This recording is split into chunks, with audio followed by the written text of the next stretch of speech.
الحمد لله الذي خلق الموت والحياة ليبلوكم أيكم أحسن عملا وهو العزيز الغفور. أشهد أن لا إله إلا الله وحده لا شريك له، وأشهد أن محمدًا عبد الله ورسوله أرسله الله بالحق بشيرًا ونذيرًا وداعيًا إلى الله بإذنه وسراجًا منيرًا.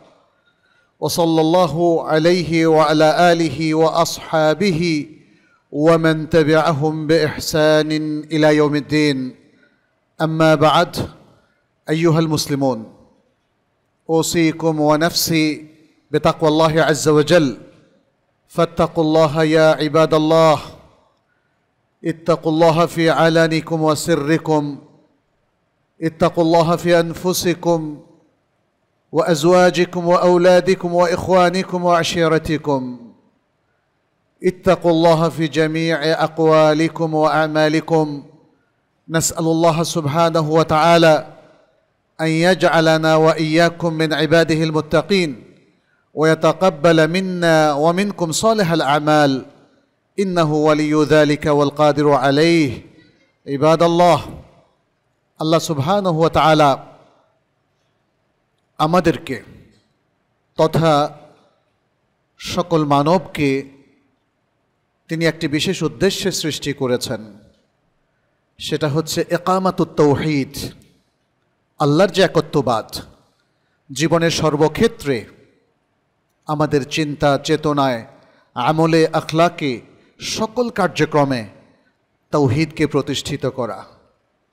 আল কোরআন আল্লাহ সুবহানাহু ওয়া তাআলা এই ব্যাপারে স্পষ্ট করে দিয়েছেন। সূরা যারিয়াতের মধ্যে বলেছেন, ওয়ামা খলাকতুল জিন্না ওয়াল ইনসা ইল্লা লিয়াবুদুন, জিন এবং ইনসানকে আমি শুধুমাত্র আমার ইবাদতের জন্যই সৃষ্টি করেছি। আল্লাহ মানুষ যেন শুধু তারই ইবাদত করে সেই নির্দেশ দিয়েছেন। অসংখ্য আয়াত, ইয়া আইয়ুহান নাসু উবুদু রাব্বাকুমুল্লাযী খালাকাকুম ওয়াল্লাযীনা মিন ক্বাবলিকুম লাআল্লাকুম তাত্তাকুন। সূরা আল বাকারার একদম শুরুর দিকে বলেছেন, হে মানুষেরা, তোমরা আল্লাহর ইবাদত করো, তোমাদের রবের ইবাদত করো, যিনি তোমাদেরকে এবং তোমাদের পূর্ববর্তী জাতিগুলোকে সৃষ্টি করেছেন, যেন তোমরা মুত্তাকি হতে পারো। আল্লাহ সুবহানাহু ওয়া তাআলা তিনি নানাভাবে আমাদেরকে পরীক্ষা করছেন যে কে আমরা তাওহীদকে ধারণ করি, তাওহীদের উপর ঈমান রাখি এবং জীবনের সকল ক্ষেত্রে সুন্নাহকে ফলো করি, সেই নির্দেশনাও তিনি দিয়েছেন। এবং এটাই জীবনের অন্যতম একটা মূল উদ্দেশ্য, সেটি তিনি উল্লেখ করেছেন সূরাতুল মুলকের মধ্যে, আল্লাযী খালাকাল মাউতা ওয়াল হায়াতা লিয়াবলুয়াকুম আইয়ুকুম আহসানু আমালা, যিনি জীবন এবং মৃত্যুকে সৃষ্টি করেছেন যেন তিনি তোমাদের মধ্যে কে কর্মে উত্তম সেটি তিনি পরীক্ষা করেন। পরীক্ষা যারা উত্তীর্ণ তারা আল্লাহর কাছে নাজাত পাবে, আর যারা উত্তীর্ণ নয় তারা আল্লাহর পাকড়াওর মধ্যে পড়ে যাবে। লিয়াবলুয়াকুম আইয়ুকুম আহসানু আমালা। ইমাম ইবনে কাসীর রাহমাহুল্লাহ এবং আরও অনেক মুফাসসিরিনে কেরাম তারা বলেছেন এই আয়াতের অর্থ হচ্ছে আইয়ুকুম আহসানু আমালা আই আখলাসাহু ওয়া আসওয়াবাহ, অর্থাৎ তোমাদের মধ্যে কার বেশি ইখলাস ছিল, কে আল্লাহর জন্য আমলটুকু করেছে। ও আসওয়াবাহ মানে কে সুন্নাহ মোতাবেক, অর্থাৎ আল্লাহ ঠিক যেভাবে করতে বলেছেন যে কোনো একটা আমলকে, ইবাদতকে অথবা যে কোনো কাজকে যেভাবে পারফর্ম করতে বলেছেন, সে যদি সেটা করে, কে সেটা করছে সেটা তিনি দেখতে চান। আর কোনো সন্দেহ নেই মুসলিমরা তাদের সকল কাজ নবী সাল্লাল্লাহু আলাইহি ওয়াসাল্লামের গাইডেন্স, হাদি এবং সুন্নাহ মোতাবেক করতে হবে, তাহলেই কাজটা শুদ্ধ হবে, অন্যথায় কাজটা শুদ্ধ হবে না। কারণ আল্লাহর নির্দেশ মানার নবী সাল্লাল্লাহু আলাইহি ওয়াসাল্লামকে বাদ দিয়ে আর কোনো সোর্স আমাদের নেই। একটাই সোর্স, আল্লাহ থেকে একটাই সোর্সের মাধ্যমে মুসলিম উম্মাহ সকল ওয়াহি পেয়েছে। কোরআনের প্রত্যেকটা আয়াত তারা প্রাপ্ত হয়েছে এবং নবী সাল্লাল্লাহু আলাইহি ওয়াসাল্লামের যতগুলো হাদিস আছে সবই মুহাম্মদ সাল্লাল্লাহু আলাইহি ওয়াসাল্লামের মাধ্যমে প্রাপ্ত হয়েছে। অতএব তার নীতির বাইরে গিয়ে, তার জীবন পরিচালনার পদ্ধতির বাইরে গিয়ে আর কোনো পথ খোঁজার কোনো সুযোগ আমাদের নেই। যদি কেউ খোঁজেন সেটা আল্লাহ কবুল করবেন না, যেহেতু আল্লাহ তাআলা স্পষ্ট করে বলে দিয়েছেন ইন্নাদ-দীনা ইনদাল্লাহিল ইসলাম, আল্লাহর কাছে একমাত্র দিন হচ্ছে ইসলাম। এবং আরও ক্লিয়ার করেছেন ওয়ামান ইয়াবতাগি গায়রাল ইসলামি দীনান ফালা ইউকবালা মিনহু, আর যারা ইসলাম ছাড়া অন্য কোনো মতবাদ, অন্য কোনো জীবন ব্যবস্থা যারা অনুসন্ধান করে, চায় এবং খোঁজ করে, তাহলে সেটা কশ্চিন কালেও তাদের থেকে গ্রহণযোগ্য হবে না আল্লাহর কাছে, সেটি তিনি স্পষ্ট করে দিয়েছেন। অতএব ইসলামেই মানবতার মুক্তি, ইসলামই আমাদের জীবন ব্যবস্থা, যার মাধ্যমে দুনিয়ার শান্তি শৃঙ্খলা রক্ষিত হতে পারে এবং আখিরাতের নাজাত অর্জিত হতে পারে। আর ইসলামের প্রাণ হলো তাওহীদ, মূল হলো তাওহীদ। তাওহীদের উপর ভিত্তি করে ইসলামের যাবতীয় ব্যবস্থাপনা, ঈমান, আকীদা এবং ইবাদত, হালাল হারামের সকল বিধান এ তাওহীদ নির্ভর, এবং আখলাকের সব কিছু আল্লাহর কাছ থেকেই আমাদেরকে নিতে হবে। তাওহীদের এটা হচ্ছে মূল কথা। আমরা তাওহীদ নিয়ে ছোট্ট একটু পরিচিতিমূলক আলোচনা করব এবং কিভাবে তাওহীদ আমাদের জীবনকে পরিচালিত করে, আল্লাহ কিভাবে পরিচালিত করতে চাচ্ছেন তাওহীদ ভিত্তিক, তাওহীদকে একমাত্র প্রভাবক হিসাবে গ্রহণ করে জীবনটাকে সুন্দর করে সাজানো, সেই বিষয়টা আমরা আলোচনা করব ইনশাআল্লাহ। তাওহীদ মানে হচ্ছে কাউকে এক হিসাবে স্বীকার করা, মানে আল্লাহকে এক হিসাবে স্বীকার করা, এটা শাব্দিক অর্থ। আর এর পারিভাষিক অর্থ হচ্ছে আল্লাহকে একমাত্র রব হিসাবে এবং একমাত্র ইলাহ হিসাবে স্বীকৃতি দেওয়া, স্বীকার করে নেওয়া মন থেকে এবং আমলের মাধ্যমে তার বাস্তবায়ন। আর আল্লাহর যত সুন্দর সুন্দর নাম আছে এবং তার যে অ্যাট্রিবিউট কিংবা সিফাত গুণাবলীগুলো আছে, সেগুলোকে একমাত্র আল্লাহর জন্যই স্থির করা, আল্লাহ ছাড়া আর কারো জন্য সেই নাম কিংবা গুণকে সাব্যস্ত না করা। এটা হলো তাওহীদের মূল কথা। তাহলে এই যে বললাম আল্লাহকে একমাত্র রব হিসাবে মেনে নেওয়া, রব হিসাবে মেনে নেওয়ার অর্থটা কি? রবের অর্থই বা কি? রবের এই অর্থটা আল্লাহর ক্ষেত্রে কিভাবে প্রযোজ্য হয়? রুবুবিয়তের অ্যাপ্লিকেশনটা আমরা কিভাবে সম্পন্ন করব? এই সব কিছু উত্তর আমরা খুঁজে পাবো যদি তাওহীদুর রুবুবিয়্যার পরিচয়টা আমরা জানি। রব মানে হচ্ছে মালিক, মুনিব, লর্ড। কিন্তু যখন আল্লাহর ক্ষেত্রে রব শব্দটা ব্যবহৃত হয়, তখন এটার ইসলামিক পারিভাষিক অর্থটা আরো ব্যাপক হয়ে যায়।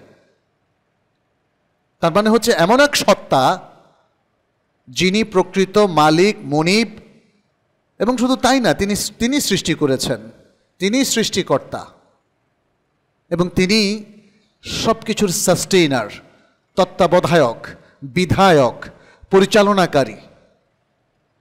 অন্য কথায় আমরা বলবো আল্লাহর বান্দাদের প্রতি আল্লাহ যা কিছু করেন এবং এই বিশ্বজগতে আল্লাহর যত কার্যক্রম, সেগুলোকে ফোকাস করে এই কার্যক্রমকে স্বীকৃতি দেওয়া, বিশ্বাস করা এবং এই বিশ্বাস পোষণ করা যে সকল কিছু আল্লাহর পক্ষ থেকেই হয়, আল্লাহই করেন। এটা রুবুবিয়তের অর্থ। তাহলে চন্দ্র সৃষ্টি করেছেন কে? আল্লাহ। সূর্য সৃষ্টি করেছেন কে? আল্লাহ। ছায়াপথ, নিহারিকা, গ্যালাক্সি, এসব এই যে মহা বিশ্বজগৎ কে সৃষ্টি করেছেন? আল্লাহ। মধ্যাকর্ষণ শক্তি সৃষ্টিকর্তা কে? আল্লাহ। এই যে সায়েন্স নিয়ে আমরা পড়ছি বিশ্ববিদ্যালয় এবং বিজ্ঞানের আরও কত শাখা প্রশাখা রয়েছে, এখানে যে বিষয়গুলো আমরা পড়ছি এগুলো স্রষ্টা কে? আল্লাহ। রুবুবিয়তের মূল কথা হচ্ছে এই।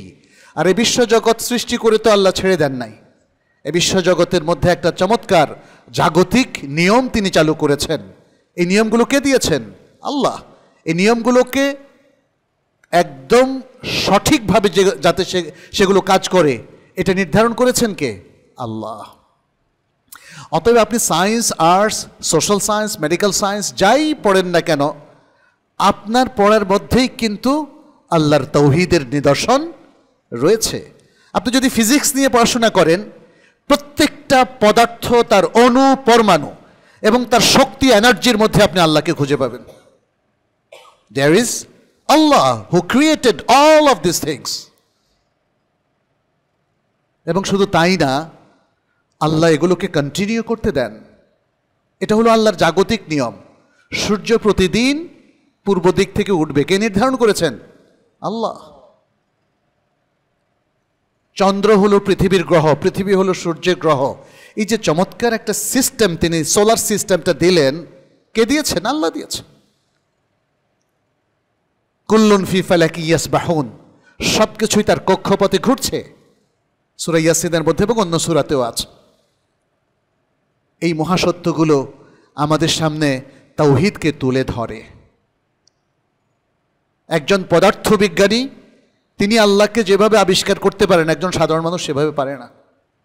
প্রত্যেকটা পদার্থ উনি আবিষ্কার করবেন আর বিস্মিত হয়ে যাবেন, who is the creator of this things. সুবহানাল্লাহ। কেমিস্ট্রি আপনি দেখেন, রসায়ন বিদ্যার মধ্যেও দেখেন কি অদ্ভুত সৃষ্টি সব, তাই না? এভাবে মানববিদ্যা, জীববিদ্যা, পিওর সায়েন্স, সব কিছুর মধ্যে আল্লাহর তাওহীদের এই নিদর্শনগুলো রয়েছে। আর এগুলো হচ্ছে তাওহীদুর রুবুবিয়্যার নিদর্শন। এগুলো হলো তাওহীদুর রুবুবিয়্যার নিদর্শন। এই যে অক্সিজেন আমরা বিনা পয়সায় পাচ্ছি না, নাকি প্রতিদিন পে করতে হয়? সুবহানাল্লাহ। কোভিডের সময় মানুষ বুঝতে পেরেছিল। তাহলে এইভাবেই আপনি দেখেন তাওহীদুর রুবুবিয়্যাকে আবিষ্কার করতে পারেন। তাহলে তাওহীদুর রুবুবিয়্যার বোঝার জন্য যে ফোকাসটা আমাদের রাখতে হবে সেটা হচ্ছে আল্লাহ যা কিছু করেন বান্দাদের জন্য, বিশ্বজগতের জন্য, এটাই হলো তাওহীদুর রুবুবিয়্যার ফোকাস। আল্লাহ যা কিছু, আল্লাহ দোয়া কবুলকারী, আল্লাহ বরকত দানকারী, আল্লাহ বৃষ্টি নাজিলকারী, আল্লাহ আসমান এবং জমিন সৃষ্টি করেছেন, গ্রহ তারা নক্ষত্র সব কিছু সৃষ্টি করেছেন। এটা রুবুবিয়তের মূল কথা এবং এটা তাওহীদের এক নম্বর প্রকার।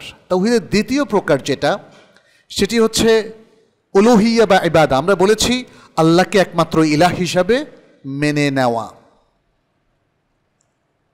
এটা খুবই গুরুত্বপূর্ণ। রুবুবিয়তের ক্ষেত্রে মানুষ আল্লাহকে অনেক সময় স্বীকৃতি দেয়, বাট উলুহিয়াতের ক্ষেত্রে মানুষের নানা প্রবলেম দেখা দেয়। আল্লাহকে স্বীকৃতি দেওয়ার ক্ষেত্রে নানা রকম প্রবলেম দেখা দেয়। ওটা আমরা একটু আলোচনা করব সংক্ষেপে। তাহলে আমরা বললাম যে আল্লাহকে একমাত্র ইলাহ হিসাবে মেনে নেওয়া এবং সে অনুযায়ী জীবনের সকল কাজ করা, এটা হলো তাওহীদুর উলুহিয়া। এটা তাওহীদের দ্বিতীয় প্রকার। আল্লাহ সুবহানাহু ওয়া তাআলা কোরআনে বলেছেন, ওয়াকাদা রাব্বুকা আল্লা তা'বুদু ইল্লা ইয়্যাহ, তোমার রব নির্দেশ দিচ্ছেন যে তাকে ছাড়া আর কারো ইবাদত করবে না, তাকে ছাড়া আর কারো ইবাদত করবে না। হাদিসে মুআযের মধ্যে এসেছে রাসূল সাল্লাল্লাহু আলাইহি ওয়াসাল্লাম একবার মুআয ইবনে জাবাল রাদিয়াল্লাহু তাআলা আনহুকে তার পেছনে সাওয়ারিতে উঠালেন এবং জিজ্ঞেস করলেন, ইয়া মুআয আতাদরি মা হাক্কুল্লাহি আলা ইবাদিহি, হে মুআয তুমি কি জানো বান্দার উপর আল্লাহর হকটা কি? বান্দার উপর আল্লাহর হকটা কি? আরেকটা প্রশ্ন তিনি তাকে করলেন, ইয়া মুআয আতাদরি মা হাক্কুল ইবাদি আলাল্লাহ, আল্লাহর উপর বান্দার হকটা কি? প্রথম জিজ্ঞেস করেছিলেন বান্দার উপরে আল্লাহর হকটা কি। হক মানে কি? অধিকার, কর্তব্য। যে কর্তব্য বান্দাকে অবশ্যই পালন করতে হবে। তখন তিনি উত্তরে বলেছিলেন, আল্লাহু ওয়া রাসূলুহু আ'লাম, আল্লাহ এবং তার রাসূল অধিক জানেন। রাসূলুল্লাহ সাল্লাল্লাহু আলাইহি সাল্লাম তখন বলেছিলেন, বান্দার উপর আল্লাহর হক হচ্ছে তারা এক আল্লাহর ইবাদত করবে এবং তার সাথে কোনো কিছুকে শরীক করবে না। এখানে লক্ষণীয়, মুআয ইবনে জাবাল যে বিষয়টা জানতেন না তা না, জানতেন, কিন্তু তিনি আদব রক্ষার্থে তিনি এই কথাটা বলেছিলেন। আল্লাহ এবং তার রাসূল ভালো জানেন, যেহেতু অত্যন্ত গুরুত্বপূর্ণ আকীদার একটা প্রশ্ন, ফলে তিনি উত্তর দেওয়ার স্পর্ধা দেখান নাই। এটা আদব। জ্ঞানী মানুষদের সামনে উত্তর দেওয়া এটা আদবের খেলাফ। অতএব প্রত্যেক সাহাবাদেরকে আমরা দেখি যখনই নবী সাল্লাল্লাহু আলাইহি ওয়াসাল্লাম জিজ্ঞেস করতেন তারা বলতেন আল্লাহু ওয়া রাসূলুহু আ'লাম। এর আরেকটা কারণ ছিল এটা একটা শারঈ ইস্যু, ওহীর একটা জ্ঞান, ফলে এটা বলার জন্য আল্লাহই যথেষ্ট, আর আল্লাহ অথবা তার রাসূল সাল্লাল্লাহু আলাইহি ওয়াসাল্লাম এটা বলতে পারেন, সেটাই সবচেয়ে উত্তম। এটা ছিল সাহাবায়ে কেরামের আদব। তাহলে আমরা এই উসলুবের মধ্যে একটা আদবও পেলাম, আবার ইনফরমেশন যেটা পেলাম সেটা তাওহীদুর উলুহিয়ার সংজ্ঞা, ইবাদতের সংজ্ঞা, এক আল্লাহর ইবাদত করা এবং তার সাথে কারো শরিক না করা। ইলাহের অর্থ মূলত সেটাই। আর দ্বিতীয় যে প্রশ্নটা করলেন যে আল্লাহর উপর বান্দার কি হক আছে, অর্থাৎ আল্লাহর কাছে বান্দা কি পেতে পারে, এখানেও মুআয ইবনে জাবাল রাদিয়াল্লাহু তাআলা আনহু বললেন আল্লাহু ওয়া রাসূলুহু আ'লাম, আল্লাহ এবং তার রাসূল ভালো জানেন। তখন রাসূলুল্লাহ সাল্লাল্লাহু আলাইহি সাল্লাম তিনি এটারও উত্তর দিলেন, বললেন বান্দা যদি আল্লাহর ইবাদত করে এবং আল্লাহর সাথে কাউকে শরিক না করে তাহলে আল্লাহ তাআলা তাদেরকে আযাব দেবেন না। কি দেবেন তাহলে? নাজাত দেবেন। আযাব দেবেন না, নাজাত দেবেন। তাহলে এখানেও তাওহীদুল উলুহিয়ার একটা প্রকার উঠে এসেছে। আমরা যে বলি লা ইলাহা ইল্লাল্লাহ, এটা তাওহীদুল উলুহিয়ার স্বীকৃতি। আল্লাহ ছাড়া সত্যিকার আর কোনো ইলাহ নেই। There is nothing worthy of worship except Allah. It means that Allah is only worthy of worship, nothing else. আর কোনো কিছুর ইবাদত করা যাবে না, আল্লাহ ছাড়া আর কোনো কিছুর ইবাদত করা যাবে না। ইবাদত মানে কি? ইবাদত হচ্ছে নিরঙ্কুশ আনুগত্য, নিরঙ্কুশ আনুগত্য। যেহেতু আল্লাহ আমাদের স্রষ্টা, নবী সাল্লাল্লাহু আলাইহি ওয়াসাল্লাম তার মেসেঞ্জার, আল্লাহর আদেশগুলো তিনিই আমাদের কাছে মেসেজ আকারে নিয়ে এসেছেন, ফলে আল্লাহ এবং তার রাসূলের নির্দেশনা মানার বাইরে আমাদের যাওয়ার কোনো সুযোগ নেই দুনিয়ার প্রত্যেকটা ক্ষেত্রে।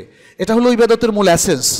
তাহলে আল্লাহ এবং রাসূলের যে ইতাআতের কথা বলা হচ্ছে, আনুগত্যের কথা বলা হচ্ছে, এখানেই হচ্ছে তার মূল কারণ। কারণ আল্লাহ সৃষ্টি করে তিনি আমাদের জন্য কিছু জাগতিক নিয়ম দিয়েছেন যেটার ব্যত্যয় কেউ করতে পারে না, আর কিছু শারঈ এবং আইনি নিয়ম কানুন দিয়েছেন যেটা দিয়ে তিনি আমাদেরকে পরীক্ষা করছেন যে আমরা কি তার কথা মেনে চলছি কি চলছি না। জাগতিক নিয়মের ক্ষেত্রে আমরা একটু আগে যেটা বললাম, যেমন সূর্য দেখবেন কোনোদিন আল্লাহর সাথে অবাধ্য হয় না, কোনোদিন পশ্চিম দিক থেকে সূর্য উঠে না। আর যেদিন পশ্চিম দিক থেকে উঠবে সেটা কে করবেন? সেটাও আল্লাহ করবেন। But that was a sign of কিয়ামা, ওটা কিয়ামতের লক্ষণ। যখন আল্লাহর নিয়মের ব্যত্যয় ঘটতে শুরু করবে সেটাও আল্লাহর ইঙ্গিতে হবে, বাট সেটা হচ্ছে কিয়ামতের লক্ষণ যে পৃথিবী এবং বিশ্বজগৎ ধ্বংস হয়ে চুরমার হয়ে যাবে। এটা আল্লাহ জানিয়েছেন আমাদেরকে। কোরআন পড়ে দেখুন, সেখানে পুরো বর্ণনাটা আছে। কিয়ামতের আগ পর্যন্ত পৃথিবীর কোনো কিছু, কোনো নিয়ম কানুন সে কখনো আল্লাহর অবাধ্য হয় না। আপনার কিডনি যে কাজটা করার জন্য আল্লাহ সৃষ্টি করেছেন ওটাই করবে, করতে না পারলে অকেজো হয়ে যাবে, তখন কিডনি ফেলিউর বলি আমরা। আপনার হার্টটা আপনার রক্তকে পাম্প করবে। সবার হার্ট একই কাজ করে, করে কি না বলেন? কেউ বলবেন না বা বলতে পারবেন না যে আমার কিডনি কিন্তু আমার হার্টে, আপনার হার্টের কাজ করে, আর আমার হার্ট আপনার কিডনির কাজ করে। এতে এটা জাস্ট উদাহরণ, সব ক্ষেত্রে এরকম। আল্লাহর নিয়মের কোনো ব্যত্যয় নাই। আল্লাহর জাগতিক নিয়ম নিখুঁতভাবে কাজ করে, নিখুঁতভাবে কাজ করে। আবার কোনো কোনো ক্ষেত্রে অকেজো হয়ে যাওয়া সেটা ভিন্ন কারণে, বাট যতক্ষণ কাজ করে সে সেম কাজটাই করে। তাহলে শারঈ নিয়ম যেটা আমরা বললাম, যেমন সালাত পড়ার নির্দেশনা দিয়েছেন আল্লাহ তাআলা, তোমরা ও আকিমুস সালাহ, সালাত পড়ো, যাকাত দাও, ও আতিমুল হজ্জ ওয়াল উমরাতা লিল্লাহ, হজ এবং উমরা করো ইত্যাদি ইবাদতের যে নির্দেশনা দিয়েছেন, এবং হালাল হারাম বেছে চলতে বলেছেন। তিনি বলেছেন জেনা করা যাবে না, ব্যভিচার করা যাবে না, অশ্লীল কথা কাজে লিপ্ত হওয়া যাবে না, এবং মদ পান করা যাবে না, জুয়া খেলা যাবে না ইত্যাদি নানা যে কথাগুলো বলেছেন। দুর্নীতি করা যাবে না, জুলুম করা যাবে না, এই যে আল্লাহ তাআলা করা যাবে না বলেছেন, তাহলে যেগুলো করা যাবে না সেই নির্দেশও আমাদেরকে মানতে হবে, এবং এই নিষেধাজ্ঞার বদৌলতে নিষেধকৃত বস্তুগুলোকে আমাদের বর্জন করতে হবে। এটা হচ্ছে নিরঙ্কুশ আনুগত্য। আমি শুধু সালাত পড়লাম আর আল্লাহওয়ালা হয়ে গেলাম, নো, এই কনসেপ্টটা ইসলাম দেয় নাই। জীবনের প্রত্যেকটা ক্ষেত্রে আপনাকে আল্লাহর ডু এবং ডু নটস এটাকে মেনটেন করতে হবে, মেনে চলতে হবে।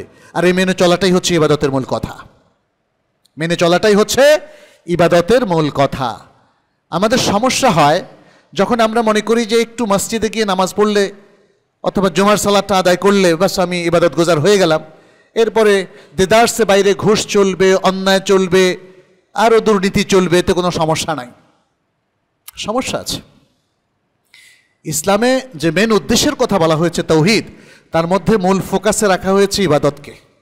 ওমা খালাকতুল জিন্না ওয়াল ইনসা ইল্লা লিয়াবুদুন, জিন এবং ইনসানকে আমার ইবাদতের জন্যই সৃষ্টি করেছি।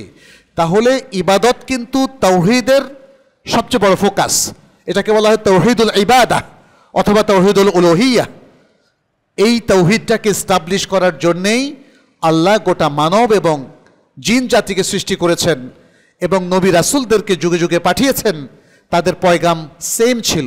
তারা প্রত্যেকেই এই আহ্বান বিশ্ববাসীর সামনে রেখেছিলেন, ইয়া কওমি আবুদুল্লাহ মা লাকুম মিন ইলাহিন গায়রুহ, হে আমার জাতির লোকেরা, তোমরা আল্লাহর ইবাদত করো, তিনি ছাড়া তোমাদের সত্যিকার ইবাদত পাওয়ার যোগ্য আর কোনো সত্তা নেই। তাহলে আল্লাহই হচ্ছেন ইবাদত পাওয়ার একমাত্র সত্তা, নিরঙ্কুশ আনুগত্য পাওয়ার একমাত্র সত্তা। আমরা যখন আমাদের জীবন পরিচালনার ক্ষেত্রে নানা রকম কর্মকাণ্ডে লিপ্ত হই, আমাদেরকে একটু ভেবে দেখতে হবে এটা কি ইবাদতের যে অ্যাসেন্স, যে ডেফিনেশন, তার সাথে যায় কি না, নাকি এটা ইবাদতের বিপরীতমুখী কাজ হয়ে যাচ্ছে। যদি কোনো অন্যায় কেউ করেন, এটা কি ইবাদত হতে পারে? যদি কেউ পাপ কাজে লিপ্ত হন, এটা কি আল্লাহকে সন্তুষ্ট করতে পারে? যদি কেউ কোনো শিরকি কর্মকাণ্ড, কুফরি, নাস্তিকতা কিংবা এই ধরনের কোনো কাজে লিপ্ত হন, এটা ইবাদত থেকে সম্পূর্ণ বিপরীত মেরুতে অবস্থান করে। ফলে আপনি যখন মুসলিম ঘরের সন্তান হয়ে, মুসলিম হয়ে জীবনের এই খারাপ কোনো কাজে লিপ্ত হন, তখন আপনি তাওহীদের যে দুর্গ আল্লাহ তাআলা দিয়েছেন আমাদেরকে, সেটাকে ভেঙে চুরমার করে দিলেন। ইমান বিরোধী একটা অবস্থান পুরো ইমানটাকে ভেঙে চুরমার করে দেয়, তাওহীদটাকে নষ্ট করে দেয়। নাওয়াকিদুত তাওহীদ হয়তো আপনারা পড়েছেন। ফলে আমাদের এই যে ইবাদত নিয়ে এত কথা বললাম, এই ইবাদতের মূল এসেন্সটাও জানতে হবে এবং এর মধ্য দিয়ে তাওহীদকে আমাদের জীবনে ধারণ করতে হবে। তাওহীদ আমাদের জীবনে সত্যি খুবই প্রভাবশালী একটি বিষয়। বিপদে পড়লেই তো আপনি আল্লাহর কাছে হাত তোলেন না, দোয়া করেন না? যেই লোকটা সালাত পড়ে না, যেই লোকটা এমনকি আল্লাহর কাছে কোনো দিন আল্লাহর উদ্দেশ্যে সেজদাও করে নাই, অসুস্থ হয়ে যাওয়ার পরে সে কিন্তু আবার কান্নাকাটি শুরু করে আল্লাহর কাছে ক্ষমা চায়। আবার আমাদের সমাজে কিছু মানুষ আছে নিজে ক্ষমা চাওয়ার কোনো পদ্ধতিও রপ্ত করতে পারে নাই। কি করে? কিছু মৌলবী সাহেব হায়ার করে নিয়ে আসে, মিলাদ পড়ায়, তাদেরকে দিয়ে দোয়া করায়, যেটা আসলে ইসলামে নাই। আমাদের অঞ্চলে অনেক কিছু চালু হয়েছে যেটা ইসলামে নাই। ইসলামে মাজার প্রথাও কিন্তু নাই, কিন্তু কিছু কিছু মানুষ, তাদের কাছে ওই যে মাজার যে প্রথা ইসলামে নাই, এটা এই ইনফরমেশনটা নাই। মাজারে গিয়ে চাওয়া, সিন্নি মানত করা, মোমবাতি জ্বালানো, আর সবচেয়ে অদ্ভুত যেটা দেখবেন যে মাজারে টাকা দেওয়া। এই টাকাটা কি আখিরাতে যায়? বাংলাদেশি টাকা আখিরাতে কিছু কিনতে পারবেন? বলেন। এই অযৌক্তিক কাজটা কিন্তু অনেক শিক্ষিত মানুষও করে, যদি অশিক্ষিত মানুষরাই বেশি করে। যে যেমন গোলাপ শাহ মাজার আপনি দেখবেন প্রতিদিন সেখানে 15 থেকে 20 লাখ টাকা বা আরও বেশি টাকা উঠে। একটু আপনার বিবেককে চিন্তা করেন তো, এই টাকা কাকে দিয়েছেন? আল্লাহকে দিয়েছেন? আল্লাহ কি এই টাকা চেয়েছেন আপনার কাছে, নাকি নবী সাল্লাল্লাহু আলাইহি সাল্লামকে দিয়েছেন? তো গোলাপ শাহ মাজারের টাকা কি নবী সাল্লাল্লাহু আলাইহি সাল্লাম পাবেন, নাকি এখানে যে ব্যক্তি সাহিত্য আছে তাকে খুশি করার জন্য দিয়েছেন? তাহলে সে খুশি হয়ে আপনার মনোবাঞ্ছা পূর্ণ করবে। এটা কি হতে পারে? এটা হতে পারে না। একটু বিবেকবান হলে মানুষ বুঝতে পারে। তাহলে এই জিনিসগুলো যে আমরা প্রচলন করছি, আমাদের তাওহীদ কিন্তু ধ্বংস হয়ে যাচ্ছে। কিছু উদাহরণ দিলাম, সময় খুবই সংক্ষিপ্ত। আপনারা এই উদাহরণগুলো থেকে বুঝে নেবেন তাওহীদের সুরক্ষার জন্যে আমাদেরকে আমাদের ঈমান ও আকীদাকে মজবুতভাবে আঁকড়ে ধরতে হবে। কোরআন সুন্নাহকে ভালো করে বুঝে তার জ্ঞানকে রপ্ত করতে হবে। রুবুবিয়তের ব্যাপারে যে তাওহীদের বিষয়টা আমরা উল্লেখ করলাম সেটা যেমন খুবই গুরুত্বপূর্ণ, ঠিক তেমনি উলুহিয়তের ব্যাপারটাও খুব গুরুত্বপূর্ণ। আজকে কোনো মুসলিমের পক্ষে কি সম্ভব সে কোনো মূর্তিকে পূজা করবে? কোনো মুসলিমের পক্ষে কি সম্ভব সে বটবৃক্ষ অথবা কোনো বৃক্ষকে পূজা করবে? কোনো মুসলিমের পক্ষে কি সম্ভব সে একজন মানুষের সামনে দাঁড়িয়ে তাকে সেজদা করবে অথবা সে রুকু করবে? এটা সম্ভব নয়। আমরা সকলেই জানি এটা হচ্ছে শিরক, এটা হচ্ছে শিরক। আমরা যখন রোগ ব্যাধিতে পড়ি কে আমাদেরকে সুস্থ করে বলেন তো? আল্লাহ। আল্লাহ আমাদেরকে সুস্থ করেন। বিপদে পড়লে আল্লাহ আমাদেরকে উদ্ধার করেন। এবং যখন আমরা পরকালে আল্লাহর সামনে দাঁড়াবো তিনিই আমাদেরকে ক্ষমা করলে আমরা ক্ষমা পাবো এবং তার কাছে মহান পুরস্কার আমরা লাভ করবো। এগুলো সবই রুবুবিয়তের ক্ষেত্রে। এই যে বিষয়গুলো, এই নলেজটা আমাদের ক্লিয়ার রাখতে হবে। দুটো জিনিস তাহলে আমাদের, এক হলো তাওহীদের নলেজটা ক্লিয়ার রাখতে হবে, কারণ নলেজটা যদি উল্টাপাল্টা হয়ে যায় তাহলে আপনার তাওহীদটা আপনার আকীদায় বিশাল আঘাত হানবে, আপনার চিন্তা চেতনায় বিশাল আঘাত হানবে এবং আপনি ইসলামী আকীদা থেকে বের হয়ে যাবেন। উলুহিয়তের ক্ষেত্রে একই বিষয়। আমরা কি আল্লাহর পাশাপাশি আর কারো ইবাদত করতে পারি? পারি না, কারণ লা ইলাহা ইল্লাল্লাহ, আমরা এই যে কালিমা তাইয়্যিবা এইটা আমরা বারবার উল্লেখ করি, এর যিকিরও আমরা করি এবং আমাদেরকে আফদালুয যিকির বলা হয়েছে লা ইলাহা ইল্লাল্লাহর যিকির করা। আমাদের যে শাহাদাত বাণী কি বলি আমরা সেখানে? আশহাদু আল্লা ইলাহা ইল্লাল্লাহ ওয়া আশহাদু আন্না মুহাম্মাদার রাসূলুল্লাহ। তাওহীদের বাণী এখানে উচ্চারিত হয়েছে। আমি সাক্ষ্য দিচ্ছি যে আল্লাহ ছাড়া সত্যিকার কোনো ইলাহ নেই এবং আমি আরও সাক্ষ্য দিচ্ছি যে মুহাম্মদ সাল্লাল্লাহু আলাইহি সাল্লাম আল্লাহর রাসূল। সুবহানাল্লাহ। তাহলে এই তাওহীদের বাণীটা আমাদের উপর আসলে যেভাবে প্রবলভাবে প্রভাবক হিসাবে রয়েছে সেটাকে কন্টিনিউ করতে হবে। আমরা যখন কোনো অমুসলিম দেশ সফর করি কিংবা এমন কোনো ব্যক্তির সাথে আমরা যখন সাক্ষাতে মিলিত হই যিনি হয়তো বিশ্বাসী নন অথবা অর্ধেক বিশ্বাসী, তারা যদি জ্ঞানীগুণী হয় তখন তাদের দ্বারা আমরা প্রভাবিত হই। ঈমানকে এত দুর্বল করলে চলবে না। আমাদের ঈমান পৃথিবীর সবচেয়ে জ্ঞানী পণ্ডিতের কাছে যদি যাই যেন নষ্ট না হয়, এটা খেয়াল রাখতে হবে। কারণ এখন জ্ঞানী পণ্ডিতদের মধ্যে তো অমুসলিমও আছে, আছে কি না? আছে। বড় বড় ডাক্তার আছে, বিজ্ঞানী আছে। তারা একটা কথা বললেই আপনি কনফিউজড হয়ে যাবেন, এথিস্ট হয়ে যাবেন, অ্যাগনস্টিক হয়ে যাবেন। এটা হতে পারে না, এটা হতে পারে না। আমাদের যে শিক্ষা ইসলাম আমাদেরকে দিয়েছে তাওহীদের শিক্ষা, সেই শিক্ষাটা আরেকটু ভালোভাবে নিতে হবে। আপনাদের এখানে ড্যাফোডিল ইসলামিক সেন্টার রয়েছে, চমৎকার একটা একাডেমিক সেন্টার আমি বলবো, যেখানে আসলেই আপনি জ্ঞান পাবেন। এখানে যারা খুতবা দেন তারা প্রত্যেকেই প্রাজ্ঞবিজ্ঞ ব্যক্তি, কিন্তু শুধু খুতবা তো যথেষ্ট নয়, আপনাদেরকে এখানে এই প্রতিষ্ঠানের সাথে নিজেদেরকে কানেক্টেড করতে হবে। এই প্রতিষ্ঠানে আমি জানি ইয়ুথদের কাউন্সেলিং হয়, তাদের শুধু রিলিজিয়াস লাইফ না। আমরা অনেক সময় ভুল করি যে মসজিদ মানে শুধু রিলিজিয়াস না, ইসলামের মসজিদগুলো দিন দুনিয়ার সকল বিষয়ে তারা কাউন্সেলিং করতে পারে। আপনার মন খারাপ লাগছে, পড়া মুখস্থ হচ্ছে না, কোনো সমস্যা কিংবা শরিয়া লঙ্ঘন হয়েছে, আপনি ইবাদতে মন বসাতে পারছেন না, নানা বিষয় নিয়ে আপনারা এখানে আমাদের যে রিসোর্সরা এখানে আছেন তাদের কাছে আসতে পারেন, তাদের সাথে বসতে পারেন। বিশেষ করে এখানে যিনি স্থায়ী খতিব হিসাবে আছেন, ইমাম হিসাবে আছেন, আপনারা তার কাছেও আসতে পারেন। এবং এর বাইরেও আমার বিশ্বাস যে ড্যাফোডিল ইসলামিক সেন্টার ইনশাআল্লাহ আরও অনেকগুলো প্রোগ্রামের আয়োজন করবে, যেগুলো শিক্ষামূলক হবে, একাডেমিক প্রোগ্রাম হবে, আরবি ভাষা নানাভাবে শেখার সুযোগ এবং কোরআনের উপর নানা রকম লেকচার, তারপরে day long course, conference, seminar, ইত্যাদি, এবং বই প্রকাশের নানা প্রোগ্রাম ড্যাফোডিল ইসলামিক সেন্টার হাতে নিয়েছে। আমি বলবো যে এই ইউনিভার্সিটি খুবই সৌভাগ্যবান যে এমন একটা সুন্দর সেন্টার তারা করেছে এবং সেখানে বিজ্ঞ ব্যক্তিরা আসা যাওয়া করেন। হ্যাঁ, আল্লাহ সুবহানাহু ওয়া তাআলা বিজ্ঞদের সাথেই রিলেশনশিপ বিল্ড আপ করতে বলেছেন, কুনু মা'আস সাদিকিন, তাই না? বলছেন সত্যবাদীদের সাথে থাকো। তার মানে হচ্ছে আমরা এটার আদলে বলতে পারি আপনি মুমিনদের সাথে থাকবেন, উলামায়ে কেরামের সাথে থাকবেন, তাদেরকে জিজ্ঞেস করবেন, ফাসআলু আহলাদ যিকরি ইন কুনতুম লা তা'লামুন, তোমরা আহলুল যিকর তথা আহলুল ইলম তাদেরকে জিজ্ঞেস করো যদি তোমরা না জেনে থাকো।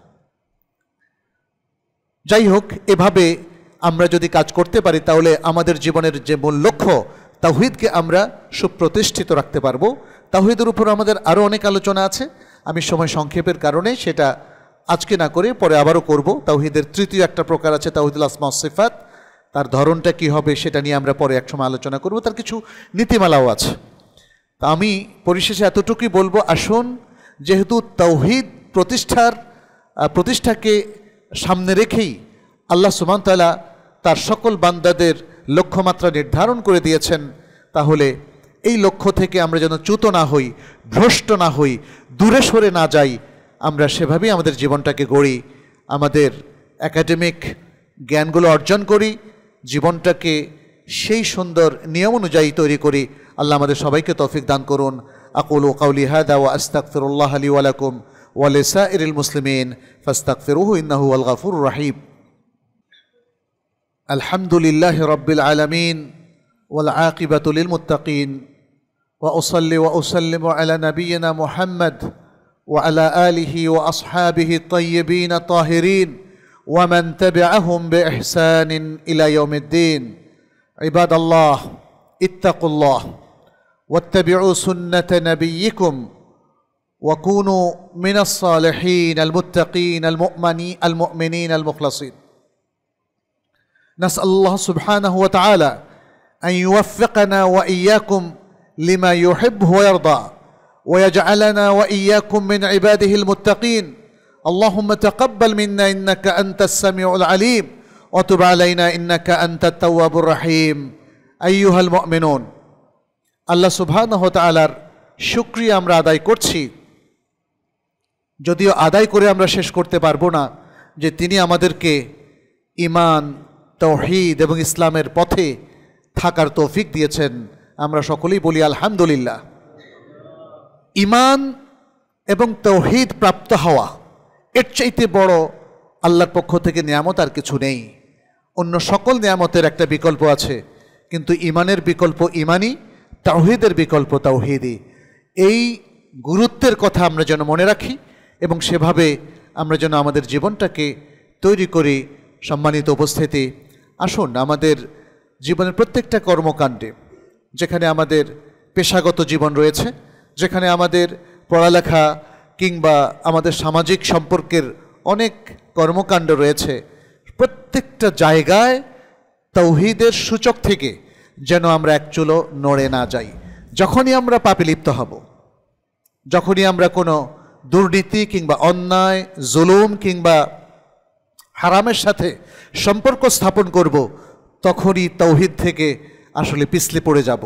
ফলে তাওহীদকে ঠিক রাখার জন্যে জীবনটাকে সুন্দর করতে হবে, সত্যের পথে রাখতে হবে, দুর্নীতি মুক্ত রাখতে হবে, জুলুম মুক্ত রাখতে হবে। সারা পৃথিবীর সকল মানুষের যে অধিকার আল্লাহ দিয়েছেন, সে অধিকারের স্বীকৃতি দিতে হবে এবং দায়িত্ব মনে করে নিজের, পরিবারের, সমাজের সবার, দেশ, জাতি এবং বিশ্ব মানবতার অধিকার প্রতিষ্ঠা করতে হবে। এটাই তাওহীদের মূল মন্ত্র। অতএব আসুন আমরা আমাদের এই দায়িত্বগুলো জেনে নিয়ে একজন দায়িত্বশীল মুসলিম হওয়ার চেষ্টা করি। আল্লাহ আমাদের সবাইকে তৌফিক দান করুন। আমাদের মধ্যে যারা বিভিন্ন সমস্যায় রয়েছেন, আমি দোয়া করি আল্লাহ যেন তাদের সেই সমস্যা দূর করে দেন, অভাবগ্রস্তদের অভাব দূর করে দেন, অসুস্থদেরকে সুস্থ করে দেন। যারা আমাদের দেশে ভালো ভালো কাজ করছেন, আল্লাহ যেন তাদের ভালো কাজে বারাকা দেন। আমাদের এই দেশটার মধ্যে আল্লাহ যেন বারাকা দেন। এই দেশ থেকে যে কোনো গজব, যে কোনো সমস্যা, বহি কিংবা দেশের আভ্যন্তরীণ সকল শত্রুতা আল্লাহ যেন এখান থেকে দূর করে দেন। আল্লাহ যেন আমাদের মধ্যে সুন্দর নেতৃত্বের প্রতিষ্ঠা করে দেন। আমরা যেন সত্যকে ভালো মানুষ হয়ে যেতে পারি, সে তৌফিক আল্লাহ যেন আমাদেরকে দান করেন। দুনিয়া আখিরাতের কল্যাণ যেন আল্লাহ তাআলা আমাদেরকে দান করেন।